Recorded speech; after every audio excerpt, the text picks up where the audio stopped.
الصلاۃ والسلام علیکہ یا رسول اللہ وعلی آلک واصحابک یا حبیب اللہ۔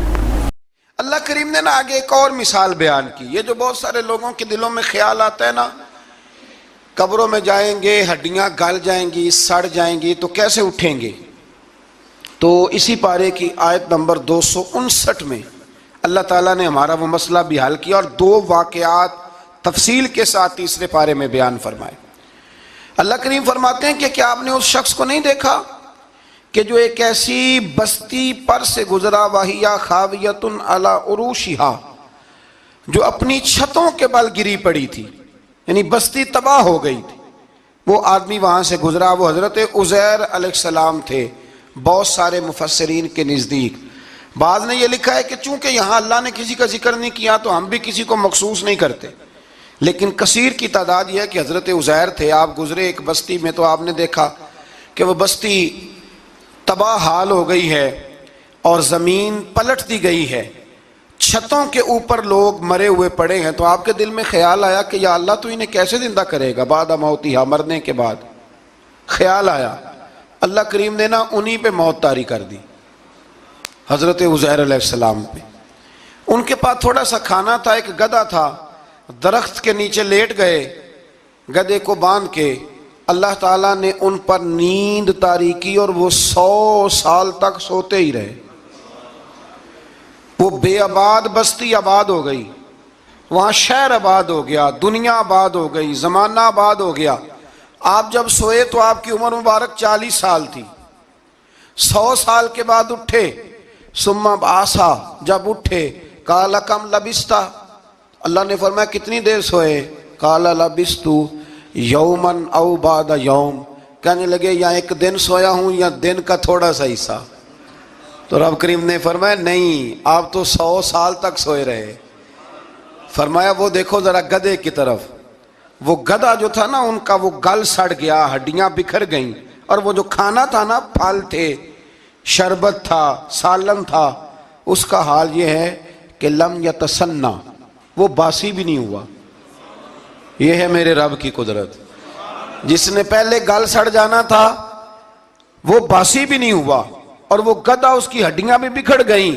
تو رب کریم نے فرمایا سمجھ آئی ہے میں مردے کیسے زندہ کروں گا؟ عرض کی یا اللہ ایسی سمجھ آئی ہے جو کبھی بھولے گی بھی نہیں۔ 100 سال تک سوئے رہے۔ یہ بڑا لطیف واقعہ ہے۔ حضرت عزیر علیہ السلام اٹھ کے نا تو اپنے گھر گئے تو کوئی پہچانتا ہی نہیں تھا۔ ایک بوڑھی اماں جس کی عمر بہت زیادہ ہو گئی تھی، اس کو جا کے سلام لی تو آپ فرمانے لگے اس اماں سے یہ عزیر کا گھر ہے؟ تو اماں فرمانے لگی ہاں ہے تو عزیر کا، لیکن وہ تو 100 سال پہلے غائب ہوئے، دوبارہ آئے ہی نہیں۔ آپ فرمانے لگے اماں میں ہوں عزیر۔ اماں کہنے لگی کہ عزیر کی تو ہر دعا قبول ہوتی تھی، اگر آپ عزیر ہیں نا تو دعا کریں، میری ٹانگیں جواب دے گئی ہیں، آنکھوں سے نظر نہیں آتا، آپ دعا کریں، اگر آپ واقعی عزیر ہیں تو اللہ مجھے شفا دے دے گا۔ تو حضرت عزیر نے دعا کی تو رب نے انہیں شفا دے دی۔ حضرت عزیر کی عمر اس وقت بھی 40 سال تھی۔ حضرت عزیر کی عمر جب گئے تب بھی، واپس آئے تو، اور حضرت عزیر کا بیٹا ان سے ملا تو اس کی عمر 118 سال تھی۔ پوتے بھی بوڑھے تھے۔ لوگوں نے حضرت عزیر علیہ السلام سے کہا یہ کیا ہے؟ فرمانے لگے یہ میرے اللہ کی قدرت ہے، یہ میرے رب کی قدرت ہے۔ آج بھی آپ دیکھ لیں کہ کچھ لوگوں کے بال ساری زندگی سفید نہیں ہوتے، اور کچھ 17 سال کے 16 سال کے نوجوان ہیں تو سارا سار ان کا سفید ہو جاتا ہے۔ علامات وہ آ جاتی ہیں جو بوڑھوں میں ہوتی ہیں۔ تو اللہ تبارک و تعالیٰ نے فرمایا کہ یہ ہماری قدرت ہے، اس طرح کر کے ہم مردوں کو زندہ کریں گے۔ جب مومن قبروں سے اٹھیں گے نا، مومن آنکھ کھلے گی تو کہیں گے سویرا ہو گیا، جیسے ابھی سوئے تھے نا، کہیں گے دن چڑھ گیا، تو اللہ فرمائے گے ہاں دن بھی چڑھ گیا ہے اور رب رسول کے دیدار کا نظارہ بھی تمہیں دیا جائے گا، اٹھو بڑی شاندار صبح ہوئی ہے۔ اور کافر جب اٹھے گا تو کہے گا اوہو اب میرے لیے کیا نئی سزا ہے۔ تو اس سے بالکل آگے متصل حضرت ابراہیم علیہ السلام کا وہ واقعہ اسی پارے میں ذکر کیا گیا ہے۔ جب حضرت ابراہیم علیہ السلام نے کہا تھا کہ اے اللہ مجھے دکھا تو مردے کیسے زندہ کرے گا، تو رب کریم نے فرمایا یقین نہیں. عرض کی یا اللہ اطمینان قلبی کے لیے. ایک علم الیقین ہوتا ہے, ایک عین الیقین ہوتا ہے, ایک حق الیقین ہوتا ہے. کہ یا اللہ میں اطمینان قلبی کے لیے. تو اللہ نے فرمایا 4 پرندے لے لو. حضرت ابراہیم علیہ السلام نے 4 پرندے لیے. کچھ نے لکھا ہے کوا تھا, مور تھا, مرغی تھی, کبوتر تھا, مختلف نام آئے. وہ 4 پرندے لیے, پھر ان کو ذبح کیا, پھر ان کا قیمہ بنایا, پھر گوشت ایک دوسرے میں مکس کیا, پھر 4 مختلف پہاڑیوں پہ رکھا.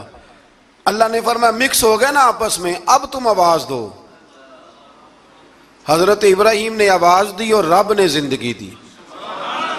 اور وہ پرندے اپنی ٹانگوں پر چلتے ہوئے حضرت ابراہیم کے پاس آ کے کھڑے ہوئے. تو فرمایا ابراہیم جس طرح ان کو زندہ کیا نا, اسی طرح پھر قبروں سے میں ہڈیاں بھی زندہ کر کے نکال دوں.